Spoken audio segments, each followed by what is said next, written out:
नमस्कार, वंदे मातरम। मैं हूं श्यामगिरी। आप देख रहे हैं हमारा चैनल मुद्दा भारत का। मुद्दा भारत का यानी मुद्दा आपका। मुद्दा है लोकसभा चुनाव से जुड़ी खबरों का।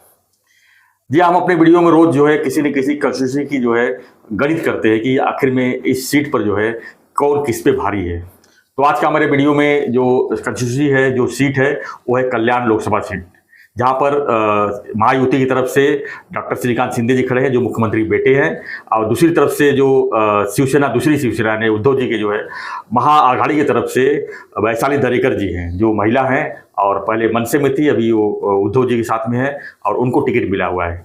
तो यहाँ पर लड़ाई जो है डॉक्टर श्रीकांत शिंदे वर्सेस वैशाली दरेकर। तो हम इस पे आज गणित करेंगे कि यहाँ पर जो है कौन किस पे भारी है, क्योंकि श्रीकांत शिंदे जी ने पहले ही अनाउंस कर चुके हैं कि मैं 5 लाख से भी ज़्यादा वोटों से जीत कर आऊँगा। हमारे साथ में दयानंद नैनी जी, जो राजनीतिक विश्लेषक हैं, हम इसे जानेंगे कि वहाँ पर जो वोटर्स हैं किस तरह के हैं। वहाँ पर जो है 6 विधानसभा जो है वो किसके किसके ताबे में है और किस तरह का जो है यहाँ पर गणित जो है किसके ऊपर बैठ रहा है। सर, स्वागत है एक बार फिर से आपका। हम चर्चा कर रहे हैं कल्याण लोकसभा सीट से, जहां पर श्रीकांत शिंदे जी और वैशाली दरेकर जी आमने सामने हैं। तो आपका जो गणित है, जो आपने एनालिसिस किया है, वो किस तरह का है? देखिए, कल्याण लोकसभा जो है जी, जिस तरीके से गत 1-1.5 महीने में वो चित्र उभर के आया है, तो मैं एकदम फ्रैंक बात करूं तो ये श्रीकांत शिंदे जी के लिए वॉकओवर है। वन साइड श्रीकांत शिंदे है। ये कल्याण यानी उन्होंने जो कहा है सही है कि 5 लाख से ज्यादा वोटों से जीत के आऊंगा। अभी वो तो कितना वोटिंग होता है और उसके ऊपर निर्भर रहेगा, पर ये श्रीकांत शिंदे के लिए कल्याण लोकसभा वॉकओवर है। मैं इसलिए कह रहा हूं क्योंकि उनके सामने जो कैंडिडेट दी हुई है वैशाली दरेकर, वो एकदम वीक कैंडिडेट है। मतलब मैं तो अचंभित रह गया जब मैंने उनका नाम सुना था, क्योंकि वो पहले मनसे में थी और कॉर्पोरेशन लेवल तक की कैंडिडेट हो सकती है, ऐसे ये था, पर डायरेक्ट लोकसभा। तो बाद में जब मैंने थोड़ा सा एनालिसिस किया, तब मैंने गत साल का एनालिसिस और गत साल के कैंडिडेट भी देखे, तो उस वक्त भी एनसीपी ने श्रीकांत शिंदे के सामने बाबाजी पाटिल को रखे थे और बाबाजी पाटिल भी वीक कैंडिडेट थे, तो उनको लास्ट टाइम भी 1 वे ट्रैफिक था।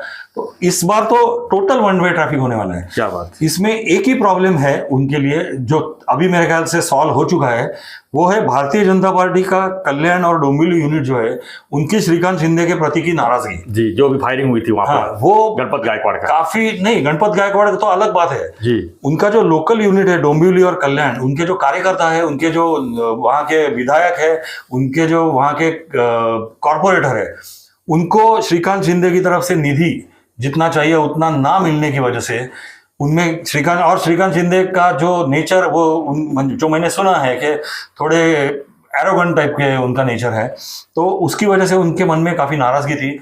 उन्होंने इनफैक्ट एक बार रेजोल्यूशन अपनी मीटिंग में पास किया था कि हमें श्रीकांत शिंदे नहीं चाहिए, आप उनको थाना लेके जाओ करके। क्या बात। फिर जो मंत्री है रविंद्र चौहान जी, वो डोंबिवली के भी विधायक है, उन्होंने इसमें थोड़ा फायर फाइटिंग किया भारतीय जनता पार्टी की तरफ से और अपने लोगों को समझाया है। तो लोग अभी समझ गए हैं, ऐसे कहते हैं, पर वहाँ के जो संघ के लोग हैं, खास करके डोंबिवली में संघ का नेटवर्क बहुत अच्छा है, राष्ट्रीय स्वयंसेवक संघ का, और संघ के लोगों के साथ मेरा काफी अच्छा इंटरेक्शन रहता है। तो वो बहुत नाराज है श्रीकांत शिंदे जी के पास, और वो वही कहते हैं कि वापस इनको टिकट दिया तो हम वोटिंग ही नहीं करेंगे, मतलब नोटा दबाने का नहीं तो हम वोट ही नहीं देंगे जी। तो ये नाराजगी भी मेरे ख्याल से रवि चौहान जी को दूर करनी पड़ेगी, और वो, मैं रवि चौहान जी को जानता हूँ, वो अच्छे खासे फायर फाइटर है, संकट मोचक जिसे कहते हैं, तो वो ये नाराजगी जरूर दूर करेंगे। और जैसे ये नाराजगी दूर होगी श्रीकांत शिंदे के लिए, ये तो 1 वे ट्रैफिक है। मैं सिर्फ कुछ लास्ट टाइम के फिगर्स के हिसाब से आपको ये बता देता हूँ।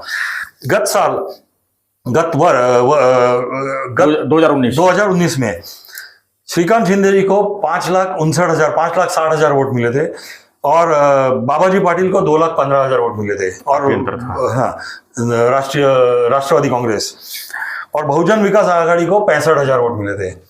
अभी जैसे हमने कल भी बताया, इस जो 5,60,000 वोट है उसमें 60% वोट शिवसेना के हम पकड़ते हैं और 40% वोट भारतीय जनता पार्टी के है, तो उस हिसाब से 3.5 लाख वोट शिवसेना के होते हैं, 2,20,000 तक हो जाते हैं बीजेपी के पास। शिवसेना में स्प्लिट हो गई और वहां सारी की सारी यूनिट एकनाथ शिंदे के साथ में आ गई। फिर भी उद्धव ठाकरे कहते हैं कि वहां का केडर मेरे साथ में है। तो हम ये जो 3,40,000 3.5 लाख वोट जो शिवसेना के यूनिफाइड शिवसेना के थे, उसमें से हम पकड़ते हैं कि उद्धव जी ठाकरे के पास समझो लाख वोट उनको अपन उनके है करके पकड़ लेंगे, और एकनाथ शिंदे के पास 2.5 लाख वोट उनके ये पकड़ेंगे। फिर जो स्प्लिट हो गई राष्ट्रवादी कांग्रेस में जी, राष्ट्रवादी कांग्रेस को मिले थे 2,15,000 वोट, तो उसमें से लगभग 1.5 लाख वोट है समझो अजीत दादा नहीं जितेंद्र रावत जी के पास। अच्छा, मतलब शरद पवार जी का जो फैक्शन है उनके पास। मैं वापस कहता हूँ जितेंद्र रावत जी का नाम इसलिए ले रहा हूँ क्योंकि एक तो कलवा मुमरा कॉन्स्टिट्यूंसी उसमें इस बार आती है, और दूसरा जितेंद्र रावत जी का नाम राष्ट्रवादी से उधर जुड़ा हुआ है, और एक 50 से 70,000 वोट अजीत पवार जी के गुट को वहां पे मिलेंगे ऐसे लग रहा है। तो अगर इस बार हम देखें तो 2,40,000 वोट, 2.5 लाख वोट जो एकनाथ शिंदे जी के पास है, प्लस भारतीय जनता पार्टी के 2,20,000 वोट जो भारतीय जनता पार्टी के हैं, हो जाते हैं 4,60,000। उसमें आप जोड़ दो अजीत दादा पवार के वोट, समझो 40,000 भी वोट जोड़े, मैं 70,000 गिन रहा था, मैं और एक कम कर देता हूं, फिर भी 5 लाख वोट शुरुआत कैंपेन की शुरुआत में दिख रहे हैं जो 100% श्रीकांत शिंदे जी को मिलेंगे। उसके सामने वैशाली दरेकर जो है उनको मिलेंगे लाख भर वोट उद्धव जी ठाकरे के पास के जो है वो। जितेंद्र रावत जी के पास जो 1.5 लाख वोट है वो पूरे के पूरे उनके पास जाएंगे ऐसे मुझे लगता नहीं है। उसमें से क्रॉस वोटिंग जरूर हो सकता है और वो बड़े पैमाने में होगा। 1 लाख पकड़ लो तो उनका 1 लाख पकड़ लो तो 2 लाख वोट मिलेंगे इनको। और वो जो जितेंद्र रावत जी के वोट इनको ये किए तो लगभग 6 लाख वोट श्रीकांत शिंदे जी को मिलेंगे और 2 लाख वोट वैशाली दरेकर को मिलेंगे। तो लगभग 4 लाख आज के गणित के हिसाब से 4 लाख वोट की मार्जिन से श्रीकांत शिंदे जी जीत जाएंगे। जैसे मैंने कल बताया, इसमें मनसे के वोट हमने गिने नहीं है। मनसे के काफी वोट है, राजू पाटिल उधर उनका एक विधायक है जी। वंचित बहुजन आघाड़ी के वोट हमने इसमें गिने नहीं है।